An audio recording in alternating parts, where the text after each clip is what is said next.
Stop sleeping on the Boston Celtics. Now, yes, this is a team that is clearly in a retool year. Without Jayson Tatum, their all-world forward, who is out for the year with an Achilles tear.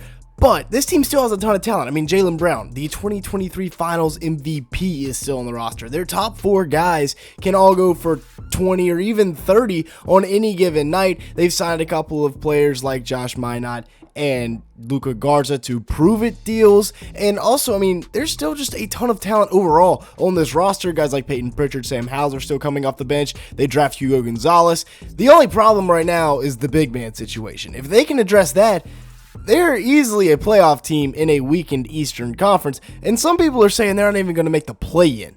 Now, obviously, they're not going to be the same without Jayson Tatum, and like I said in the intro, this is going to be a retool. I mean, we're talking about a guy that is a top 10 player in the league easily, maybe some days a top 5 player in the league, one of the best American-born players in the league right now. They still have their big three, right, of Tatum, Brown, and Derrick White, and once Tatum comes back, they're going to be right back into championship contention because they have the best wing duo in the league to the date. Now, Tatum averaged almost 27 points a game last year, 8.7 rebounds, 6 assists, and 1.1 steals while shooting 45% from the field and 34% from 3 on 10.2 attempts. But I don't even think he had his best season last year. This was one of his worst shooting seasons, and I think it's because Joe Mazzulla is wanting him to shoot too many threes, right?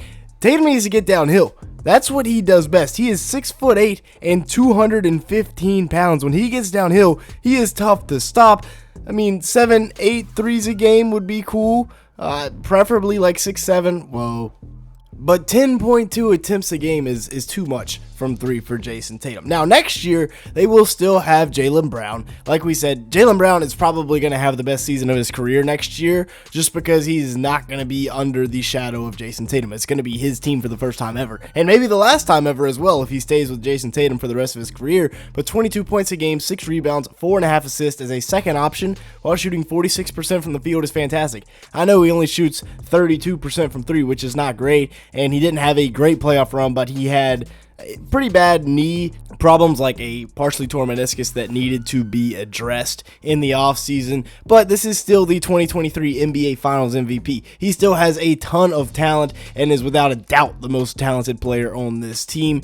He could be in the running for MVP this year. And don't think that's too hot of a take right there because he could be really that good if he is fully healthy and he plays a full season, unless they are tanking. Now, Derrick White, he's also back. Expect him to go way up. He averaged 16.4 points a game, 4.8 assists, 4.5 rebounds, and 1.1 steals as the fourth option, which is ridiculous. 44% shooting from the field, 38% from 3 on 9 attempts a game. Like I said, as the fourth option. He's going to get a ton of more shot attempts. Last year, he only shot 12.6 field goal attempts per game, which is insane to me because of the efficiency, but he was the fourth option behind Tatum, Brown, and Porzingis. So now, with a bigger load, with a bigger spotlight, it's going to be the Derrick White show from time to time, and I think he's going to show out next year, unless, like I said, they just try and tank. Now, Anthony Simons is a Boston Celtic next year, at least as of now. I don't know what Brad Stevens still has up his sleeve because they still are going to owe about $90 million in the luxury tax, but Simons is on a one-year deal for $27.5 million. And I kind of like this because they can see how well he plays with their core of current guys that they have. And then if they don't like him, then they can do a sign and trade in the offseason and get some value back. If they do, they can bring him back. 19.3 points a game, 4.8 assists last year while shooting 43% from the field, 36% from 3. He will probably be the second option next year, a little bit ahead of Derrick White. But the backcourt of White and Simons will be fun to watch. He will be just 26 next year, so he fits the timeline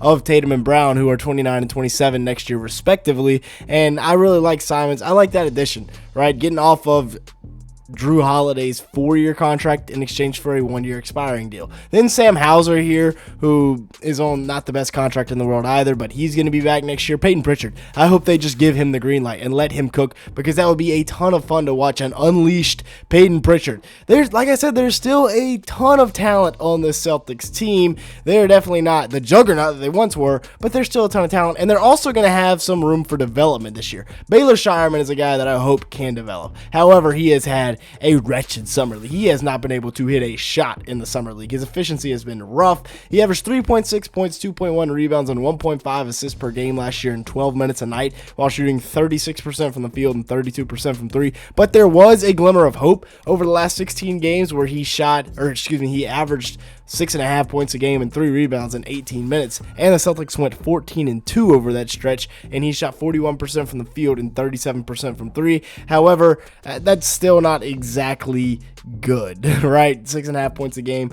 He was a first-round pick. He will already be 25, so hopefully he can have a good year next year. He's 6'8 with a 6'9 wingspan, so legit NBA wing size. And then Hugo Gonzalez, who is 6'7 with 6'11 wingspan and had the largest hands in the draft. Second largest to only Taco Fall in NBA history, which is crazy. 5.2 points a game, 2.5 rebounds, 1 assist in 14 minutes a game. Played 25 games professionally over in Spain, and now he comes over to the NBA. He shot 44% from the field and 27% from three, but that 3-point percentage hopefully will go up because his jumper doesn't look bad anymore. He can get into the paint off the pick and roll or just off the self-creation. Watch him read this right here. All 3 defenders are there, and then he just rides it out, gives it a second, uses patience to get to the rim with the left hand as all 3 defenders, the C parts, if you will. He's an elite cutter. He has a fantastic motor as well, crashing the glass on offensive rebounds as well as cutting to the rim, going up and getting that one. And then his jumper is a work in progress. Here he's running off a down screen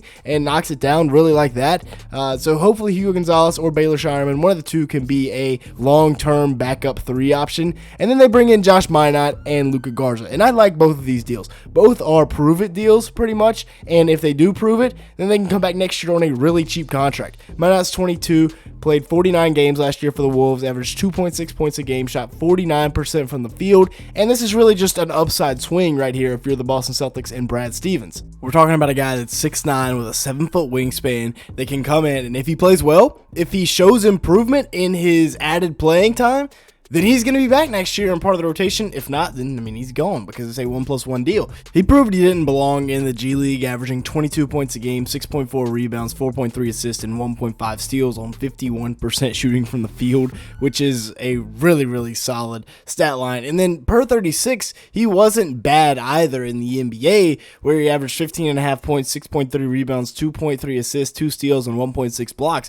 So being a two-way threat, gets his first real extension in the NBA, or not extension, but signing elsewhere, and he can be a defensive menace using that 7-foot wingspan. And really the upside here is he is still just 22 years old. And then Luka Garza, they're going to bring him in and see if he can do something. He was a standout at Iowa, hasn't really gotten a big time chance yet in the NBA, played 39 games last year, averaged 3.5 points and 1.4 rebounds in 5.6 minutes per game. So that's a pretty efficient stat line for just 5.6 minutes a game. He's 6'11 with a 7'2 wingspan, not much of a shot blocker, but he has proven to be a pick and pop threat and can knock it down from beyond the arc at a respectable clip. In the G League, he averaged 32 and 11.5 in 6 games, proving he was just far too good to be down there. Shot 64% from the field and 41% from 3 on 4.7 attempts in the G League. So yeah, he's a little bit too good for the G League, but not quite good enough for the NBA. So what do the Celtics do? They bring him in. They literally have no other centers on the roster other than like Nehemias Keita. So maybe this is the Luka Garza chance. Per 36 last year, he averaged close to 23 a game with 9 rebounds. So maybe they can find a gem in the rough, a diamond in the rough, if you will. But yeah, I love the 2 upside swings right there by Brad Stevens. With that being said, that's going to be it for today's video. Thanks so much for watching. Make sure to hit the like button, leave me a comment down below, and hit that subscribe button if you did enjoy at any point. And with all that being said, thanks so much for watching today's video.